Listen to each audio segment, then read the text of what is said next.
बिस्मिल्लाहिर्रहमानिर्रहीम। Dear student, अस्सलाम वालेकुम। मैं हूं आपका science instructor Imran Haider. Dear student, I hope you solve the bridging and let's see the solution of bridging. Check your answer. Next move to our focus, that is learning outcome. Explain that compound are formed by a different types of elements joining together chemically forming a new compound.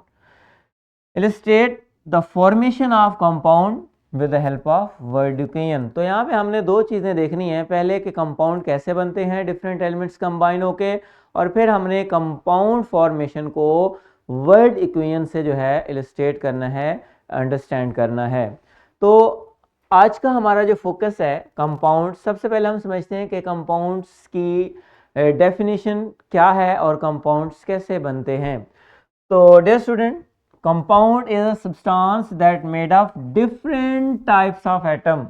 And student, अगर आपको याद हो previous जो आपका focus था उसमें आपने क्या सीखा था कि अगर same types of elements combine हों तो आपने उसको नाम दिया था मॉलिक्यूल। तो जस्ट लाइक दिस कि अगर डिफरेंट टाइप्स ऑफ एटम हों तो उनको हम नाम क्या देते हैं, कंपाउंड। लेकिन इसमें एक बहुत इंपॉर्टेंट पॉइंट जो आपने याद रखना है कि जो एलिमेंट्स कंबाइन होने की जो रेशियो है वो क्या होनी चाहिए, वो फिक्स होनी चाहिए। किस तरह, आगे आपको मैं यहाँ पे एक एग्जांपल से भी दिखा देता हूँ कि जैसे यहाँ पे देखें कि इसमें दो हाइड्रोजन एटम है और एक ऑक्सीजन एटम कंबाइन होता है और एक वाटर का मॉलिक्यूल जो है वो आपके पास बनता है। तो इसका मतलब एक वाटर मॉलिक्यूल के लिए एक आपके पास ऑक्सीजन चाहिए और दो हाइड्रोजन चाहिए। तो यहाँ पे आप देख सकते हैं कि इसमें अगर हमारे पास 1 2 3 4 हाइड्रोजन है और 2 ऑक्सीजन एटम है, तो इसका मतलब अगर आपने वाटर मॉलिक्यूल बनाने हैं तो उनकी रेशियो क्या होगी, उनकी रेशियो होगी 2:1। इसका मतलब कि अगर कोई भी वाटर मॉलिक्यूल आप देखें तो उसमें आपके पास 2 हाइड्रोजन और 1 ऑक्सीजन जो है, इस रेशियो से ये कंपाउंड जो है वो कंबाइन होंगे। तो कंपाउंड के अंदर जो एलिमेंट की कंबाइन रेशियो है वो फिक्स रहती है। मैं सिमुलेशन से भी आपको दिखा देता हूँ ताकि आपको और ज़्यादा क्लियरेंस हो जाए।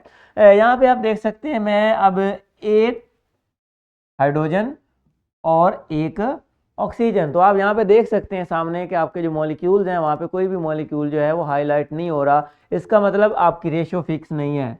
चलें एक और हाइड्रोजन, तो यहाँ पे अब देखें वो आपको क्लिप कप हो रहा है कि वो H2O बना है। तो इसमें जो रेशियो आपने देखी कि 2 हाइड्रोजन और 1 ऑक्सीजन।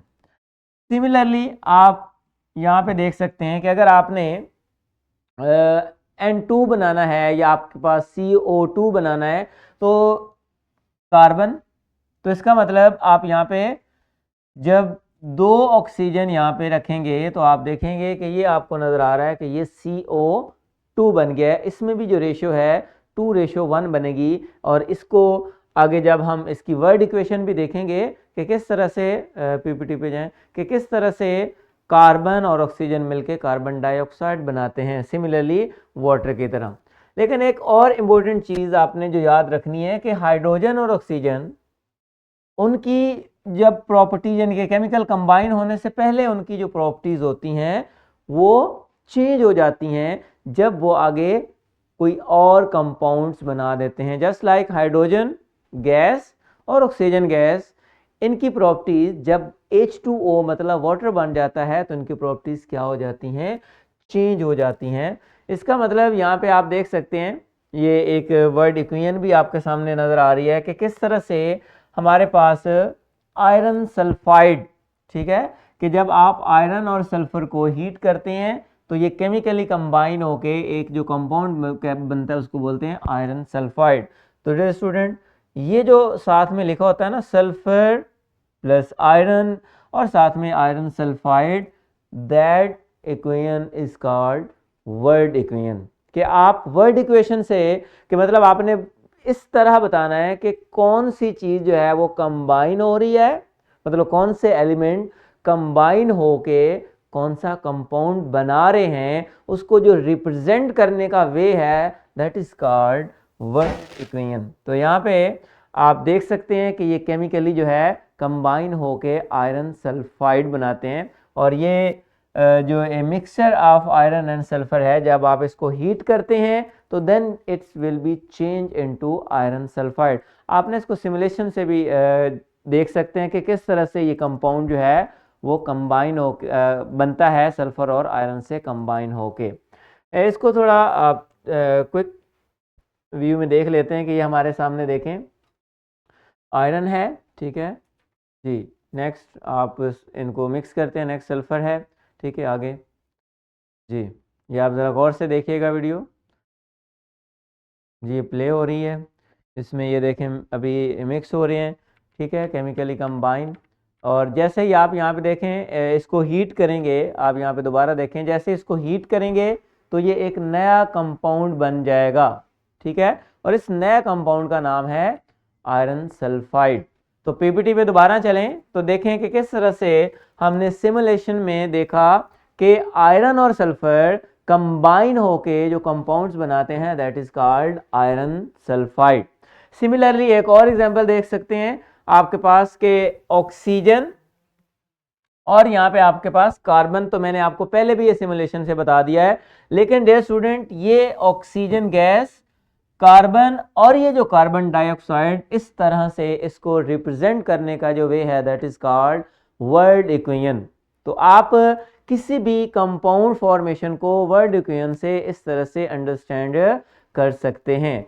सिमिलरली एक और आपके पास कंपाउंड है जिसमें आपके पास क्लोरीन और सोडियम, ठीक है, ये कंबाइन होके आपके पास क्रिस्टलाइन सॉलिड यानी कि सोडियम क्लोराइड बनाते हैं। तो डियर स्टूडेंट आपने ये डिफरेंट एग्जांपल देखी कि किस तरह से एलिमेंट कंबाइन होके और डिफरेंट एलिमेंट कंबाइन होके क्या बनाते हैं, कंपाउंड बनाते हैं।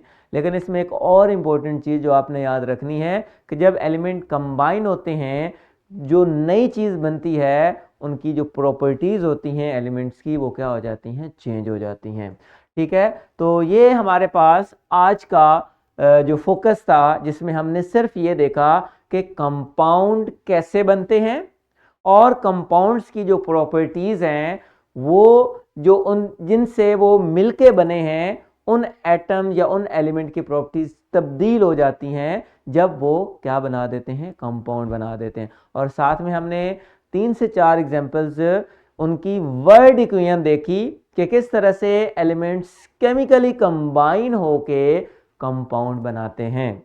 तो आई होप कि आपको अंडरस्टैंड हो गया होगा कि किस तरह से कंपाउंड जो हैं वो बनते हैं। क्लास में आप फॉर्मेटिव चेक सॉल्व करें and next go to home, solve your thrive and check your teacher. Thank you.